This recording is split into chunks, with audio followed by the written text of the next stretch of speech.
Alright, Boaz, so what's your plan when the quarantine gets bad? Oh, me? Dude, I am leaving. I'm out of here. Out of town, out of sight. Just like that, huh? By the time you're watching this, by the time it goes live, I'm out. Don't look for me.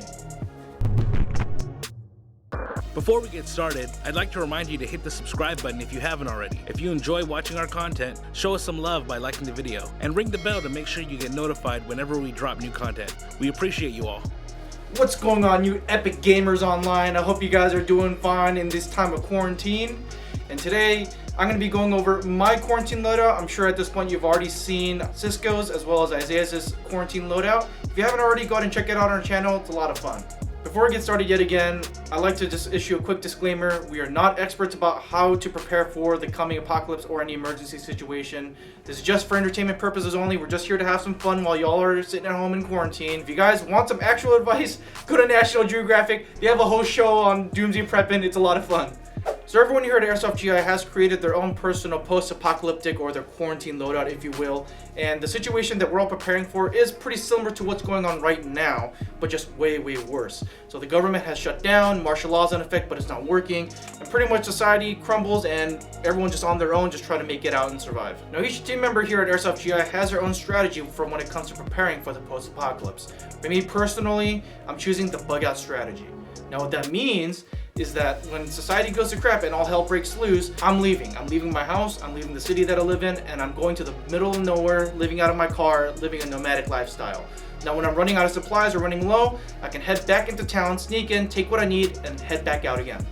So the loadout that I'm showing you right now is basically what I'm going to be wearing when I'm back in town scavenging for supplies. Starting off with my head, I'm just keeping it real simple here, nothing too fancy. I'm just wearing a beanie at the top of my head just to keep me warm, and a nice little face mask to keep out the big sick, the boomer remover. Wait, Cisco, am I allowed to say boomer remover on camera? A little edgy.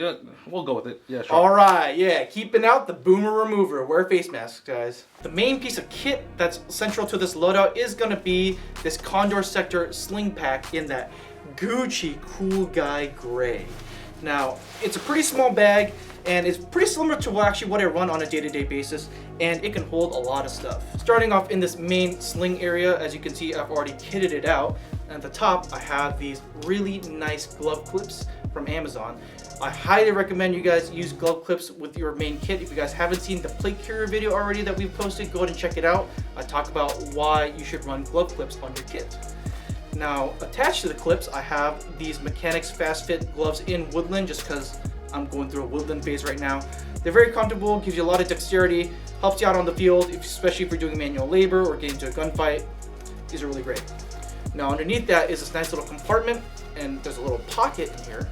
And in that pocket, I'm carrying an extra pair of latex nitrile gloves, just in case if the one I'm wearing here is going bad. Oh, look at that. That's not good.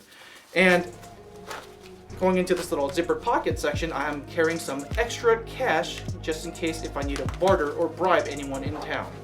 The Condor Sector sling bag has 3 major compartments to it. Oh, what's this over here? All right, 4 compartments to it, and I'm gonna go over what I'm carrying in each of these compartments. So the outermost compartment here, the smallest compartment of this bag, I'm carrying nothing. But hey, the possibilities are endless. You can put in Pop-Tarts, hot chip. You can put in protein bars, more money.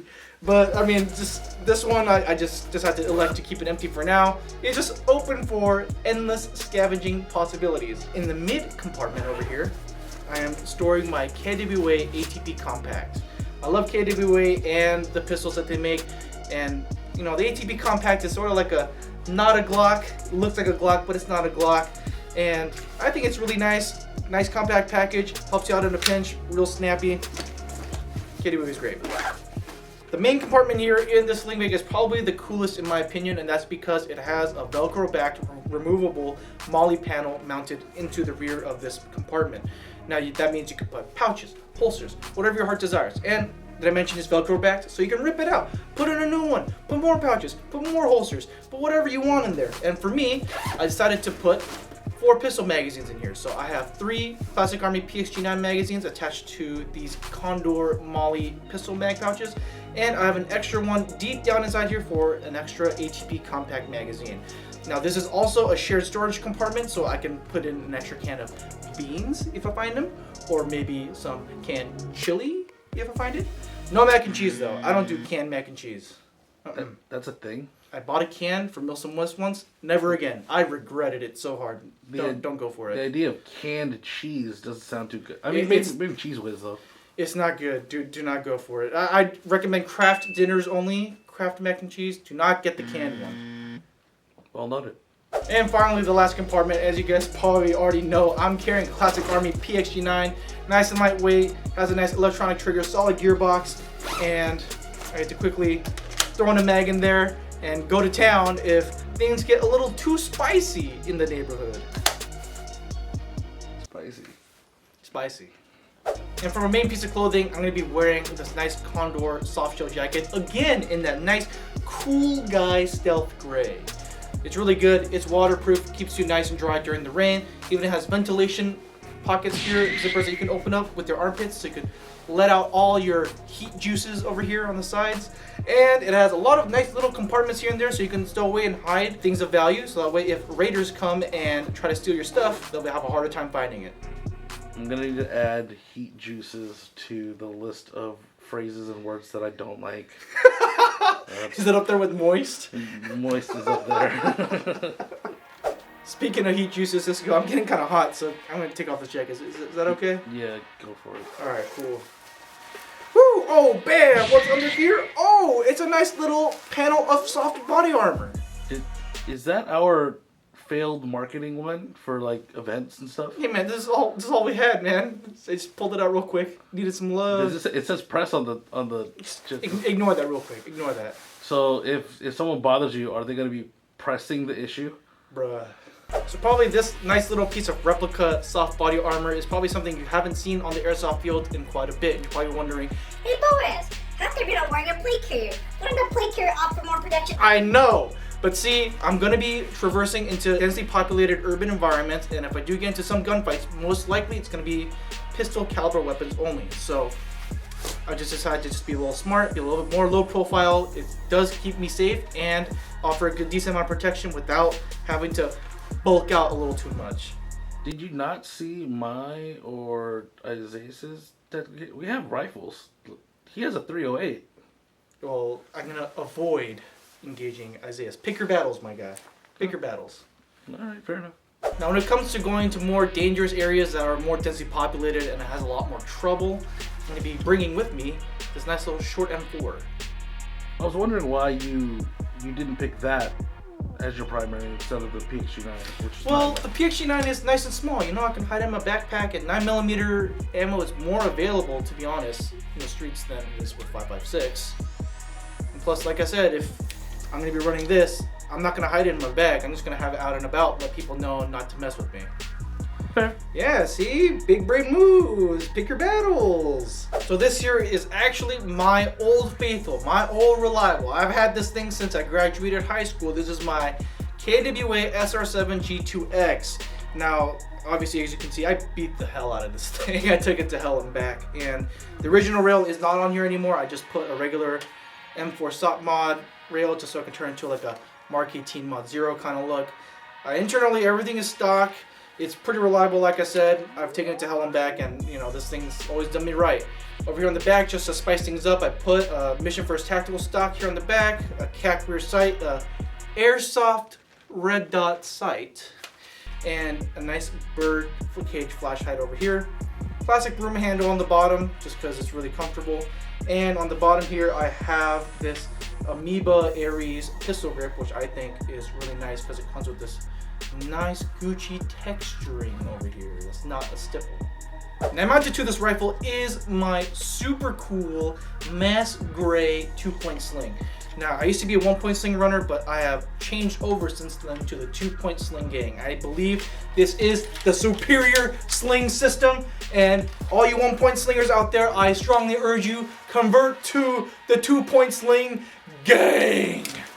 And so the reason why I advocate you guys to switch over to a 2-point sling instead of a 1-point is just because of how versatile the system is. So if I am running around the town, you know, scouting for supplies and food, out and about, and not using my rifle too much, I'm gonna keep it cinched down close to my body, and if I run or move too much, it's not really flopping around. It's kind of relatively staying in place and not hitting me where I don't want it to. And if I need to go to work and things get a little hairy, I just swim out of it and go to work real quick. So if I'm running the M4, not the PXG9, of course I need some extra mags on me. And so the cool thing about the sling pack is that it has a shared side compartment with the rear compartment here in the back. And so with that PXG9 gone, there's a lot of extra space. And so if you unzip this side compartment, I can easily store 2 M4 mid caps over here ready to go. And to these I've attached classic mag pulls just to help me just hook in there and just quickly take out the mags. And I chose to run these Mag brand Stand-Ag mags just because of how smooth they are. There's no like weird divots or weird notches into the side of the mag that's not going to cause any snags. So it's a lot smoother than running like an EPM or a PMag. Moving down towards my hips, I have this inner Velcro belt over here supporting my pants. And mounted to the belt, I have a triple Condor M4 mag pouch here, which I have 3 EPM mid caps ready to go if I'm running my M4. For my pants, I'm going to be wearing these 511 jeans in this dark brown. It's pretty subtle, pretty low key. And if you guys are poor like me and you can't afford 511 on a regular day, my tip of advice is just to wait for them to have a warehouse clearance sale. They do it every year, guys. And that's how I was able to pick up these. I got them for like 30 bucks, dirt cheap. Moving down towards my knees, I am running traditional knee pads just because I'm not running a cool crack cut replica or anything. Guys, if you're out on the field, I highly recommend wearing knee pads just because if you guys take a knee on a pile of BBs, I'm sure you guys know how much that hurts without knee pads. And again, for me in my situation, if I'm either out on the airsoft field with this loadout or if I'm out and about scavenging for food and supplies, it's always good to have some knee protection because you don't want to blow out your knees. And again, these knee pads are woodland just because I'm going through a woodland phase. I know it's not super low key or anything, but I just wanted my fit to match, so I picked these out. Finally, from a footwear, I'm going to be wearing these COSTCO hiking boots. They are a cut above my standard Walmart hiking boots. They are a little bit more pricier, but I think it's worth the extra money. And also it comes from Costco. Everything's great from Costco. Thank you guys so much for checking out my quarantine tactical gearheads. And guys, stay safe out there. Make sure to wash your hands and stay inside. And the faster we get this over with, guys, the sooner we can go out playing Airsoft again. Make sure to like, comment, share, and subscribe. And stay tuned. We upload every Monday and Friday. There is one more quarantine tactical gearheads coming out, so stick around for that. This is Boaz, and I'll see you next time.